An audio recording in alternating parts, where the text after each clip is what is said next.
Baiklah teman-teman, di sini saya perwakilan dari kelompok 2 akan menjelaskan tugas rekayasa ide kami, yaitu hasil dari mini riset, dan di sini kami ada rekayasa ide. Baiklah, kami kelompok 2 yaitu Ferry Simamora, Cindi Malau, Deborah Huta Barlian, dan Jeremia Manik. Yang pertama, tugas rekayasa ide ini menjelaskan mengenai yang pertama, yaitu bagaimana perbandingan luring dan daring menurut kelompok apakah perbandingan luring dan daring itu sudah tepat. Yang kedua itu materi apa yang diajarkan dosen pada setiap pertemuan, lalu berikan alasan Anda apakah sebaliknya materi tersebut dilakukan daring atau luring. Yang ketiga yaitu pada saat praktek keterampilan apakah melalui daring atau luring, berikan alasan kalau daring apakah itu tepat, kemudian kalau luring apakah sudah tepat. Baiklah, dari hasil riset yang kami lakukan, dan di sini ada beberapa hasil. Pertama yaitu bagaimana perbandingan luring dan daring menurut kelompok, apakah perbandingan luring dan daring itu sudah tepat. Dari hasil mini riset kelompok kami dapat dilihat bahwa dalam pertemuan pertama sampai kelima adalah daring, dan pertemuan keenam saat ini adalah luring atau offline, sehingga dapat diberikan komposisi daring dan luring yaitu 25% daring dan 25% luring. Menurut kelompok kami komposisi ini sudah tepat karena dalam pertemuan 1 sampai 5 adalah membahas materi, di mana dosen di sini menjelaskan tentang materi terlebih dahulu, apa saja yang dijalankan di pertemuan berikutnya dan pada pertemuan 6. Dan pada pertemuan 6 saat ini adalah offline, di mana di sini adalah mahasiswa yang praktek keterampilan. Di sini mahasiswa akan mempraktekkan mengenai materi yang sudah dijelaskan dosen terlebih dahulu, sehingga mahasiswa dapat memahami dan mengerti mengenai setiap materi yang sudah dijelaskan. Jika ingin memahami materi, maka mahasiswa harus praktek langsung kelas. Materi apa saja yang diajarkan dosen pada setiap pertemuan, lalu berikan alasan Anda apakah sebaiknya materi tersebut dilakukan daring atau luring. Berdasarkan hasil riset kami, pertemuan pertama sampai kelima dilakukan daring dan lebih fokus pada materi, dan pada pertemuan 6 saat ini mahasiswa fokus pada praktek keterampilan.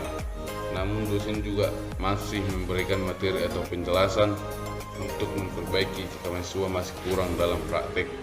Adapun materi yang dijelaskan pada pertemuan pertama sampai kelima adalah pada pertemuan pertama adalah kontrak kuliah. Pertemuan kedua menjelaskan materi mengenai konsep dasar micro teaching, pengertian, tujuan, dan manfaat. Pada pertemuan ketiga menjelaskan materi mengenai kompetensi guru. Pada pertemuan keempat menjelaskan tentang media pembelajaran, dan pertemuan kelima menjelaskan materi keterampilan membuka dan menutup kelas.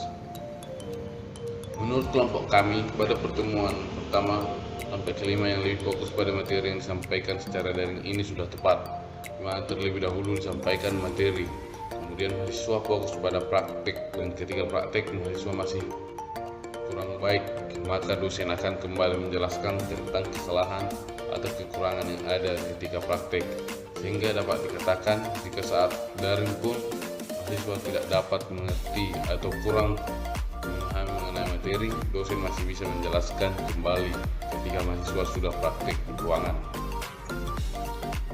Pada saat praktek keterampilan apakah melalui daring atau luring, berikan alasan kalau daring apakah itu tepat, kemudian kalau luring apakah sudah tepat. Jadi berdasarkan hasil mini riset kami dalam pelaksanaan keterampilan atau praktek di kelas A, B yang dimulai pada pertemuan 6 sudah dilakukan secara langsung atau luring. Mahasiswa melakukan praktek langsung di dalam ruang kelas sesuai dengan apa yang sudah diajarkan atau dijelaskan dosen sebelumnya. Seperti pada pertemuan 7 sampai 8 adalah pertemuan ke-7 sampai 8 akan dipilih beberapa mahasiswa untuk praktek terlebih dahulu, dan di pertemuan 9 sampai selanjutnya seluruh mahasiswa kelas AB akan mempraktikkan secara langsung keterampilan membuka dan menutup pelajaran. praktik keterampilan dilakukan secara berangsur-angsur, dan untuk pertemuan selanjutnya lagi akan ditambah apa yang harus dimasukkan dalam praktik keterampilan mengajar. Menurut kelompok, pada praktik keterampilan lebih efektif dan maksimal daripada daring, karena pada ketika dalam melaksanakan praktik keterampilan secara luring lebih mendapatkan hasil kemampuan yang lebih banyak, baik dalam keberanian untuk tampil di depan secara langsung, baik dalam penguasaan materi dan waktu, sehingga lebih ditantang untuk mendapatkan hasil yang lebih baik daripada daring yang hanya dalam keadaan menatap teknologi. Baiklah, sekian penjelasan dari hasil rekayasa ide kami. Kami sampaikan terima kasih.